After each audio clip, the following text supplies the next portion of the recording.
राज्यातील अनधिकृत pre primary आणि नर्सरी शाळांवर कारवाई कधी होणार हा प्रश्न आज विधानसभेत गाजला। आमदार सत्यजित तांबे यांनी सरकारला जाब विचारत सांगितले की 6 वर्षांपूर्वी धोरण जाहीर होऊनही अद्याप ठोस अंमलबजावणी झालेली नाही। राज्यात प्री प्रायमरी वर्ग सुरू करण्यासाठी शिक्षण विभागाची अनिवार्य परवानगी नसल्याने अनेक ठिकाणी बंगल्यांमध्ये किंवा छोट्या जागांमध्ये कोणतीही सुरक्षा व्यवस्था नसताना वर्ग सुरू आहेत। शाळेच्या बसेस आणि रिक्षांमध्ये क्षमतेपेक्षा जास्त विद्यार्थ्यांची वाहतूक होत असल्याच्या घटनांकडेही त्यांनी लक्ष वेधले।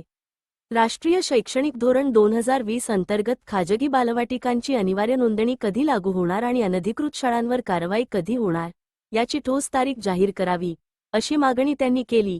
यावर उत्तर देताना राज्यमंत्री यांनी संबंधित अधिनियम अंतिम टप्प्यात असून तो लवकरच सभागृहात मांडला जाईल, असे स्पष्ट केले। डेस्क न्यूज मराठी, सौजन्य यशोधन संगमनेर। राज्यामध्ये ज्या पद्धतीने प्री प्रायमरी आणि नर्सरीचे वर्ग चालू केले जातात याच्यासाठी राज्य शासनाची कुठल्याही पद्धतीची परवानगी शालेय शिक्षण विभागाची घेण्याची गरज नाही।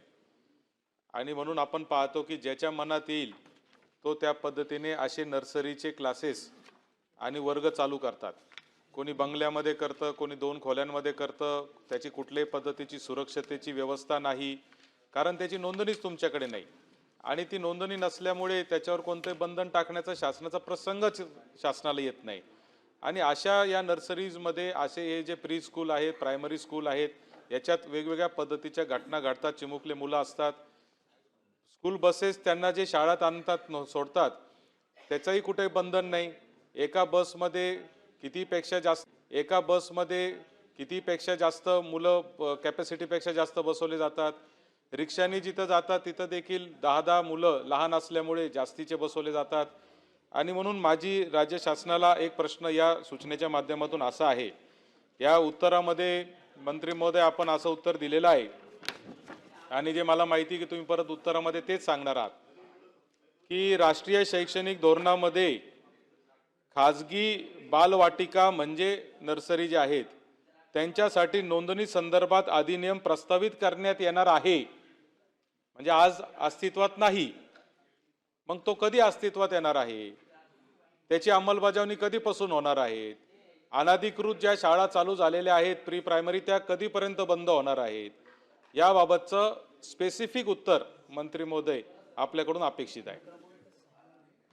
सभापती महोदय, सन्माननीय सदस्य सत्यजितजी तांबे यांनी सभागृहामध्ये प्रीस्कूलच्या संदर्भात वस्तुस्थिती या ठिकाणी मांडलेली आहे। आणि ही गोष्ट खरी आहे की आजपर्यंत प्रीस्कूलकरिता कुठलेही नियम किंवा कायदे आपल्याकडे त्या ठिकाणी अस्तित्वात नाही। आणि ते म्हणत आहे की तुम्ही उत्तरही तेच द्याल, परंतु मला असं वाटते मान्य सत्यजित तांबे शिक्षण क्षेत्रामध्ये मागच्या 30 ते 40 वर्षापासून आहे, परंतु आत्ता साधारणतः ज्या काही घटना घडल्या त्याच्यामुळे अत्यावश्यकता त्या ठिकाणी आपल्या सर्वांना वाटली आणि म्हणूनच ह्या सरकारनं निर्णय घेतला की ह्या सर्व प्रीस्कूल त्या ठिकाणी शासनाच्या अखत्यारीमध्ये आल्या पाहिजे, शासनाचं त्यावर कुठेतरी नियंत्रण असलं पाहिजे। याच्याकरिता राष्ट्रीय शैक्षणिक धोरण 2020 नुसार बाल्यावस्थामध्ये आपण जे शिक्षण देतो ते आपल्या लहान मुलांच्या सर्वांगीण विकासाकरिता अतिशय महत्त्वाचं असते। त्याकरिताच गुणवत्तापूर्ण, सुरक्षित, खेळ आधारित व बालकेंद्रित शिक्षण व्यवस्था निर्माण करणे आवश्यक आहे। हीच गोष्ट लक्षात घेऊन त्या ठिकाणी खाजगी बालवाटिकांच्या नोंदणी संदर्भात अधिनियम आपण ह्या ठिकाणी सरकार प्रस्तावित करणार आहेत। सदर अधिनियमाचा मुख्य उद्देश राज्यातील सर्व खाजगी बालवाटिकांची अनिवार्य नोंदणी, नियमन, गुणवत्ता सुनिश्चित करणे हा त्या ठिकाणी राहील।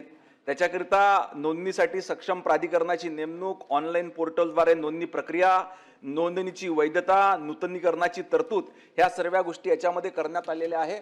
आणि जे काही प्रकार आता घडत आहेत, आता जे उदाहरणार्थ बदलापूरला झालं, स्कूल व्हॅनमध्ये त्या ठिकाणी अवघ्या 4 वर्षाच्या बालकासोबत त्या ठिकाणी तो प्रकार घडला, परंतु आपण शाळेवर कारवाई करू शकलो नाही कारण आपल्याला त्या ठिकाणी त्या आपल्या अखत्यारीतच ते प्रीस्कूल त्या ठिकाणी येत नाही। म्हणून याच्यावर नियंत्रण घेण्याकरिता लवकरच आपण त्या ठिकाणी अधिनियम प्रस्तावित करतोय आणि सरकारच्या अधिनियमाखाली महोदय, राष्ट्रीय शैक्षणिक धोरण 2020 मध्ये हे प्रस्तावित केलं होतं की असा अधिनियम असला पाहिजे, प्री प्रायमरीच्या शाळा देखील शासनाकडे नोंदणीकृत असल्या पाहिजे।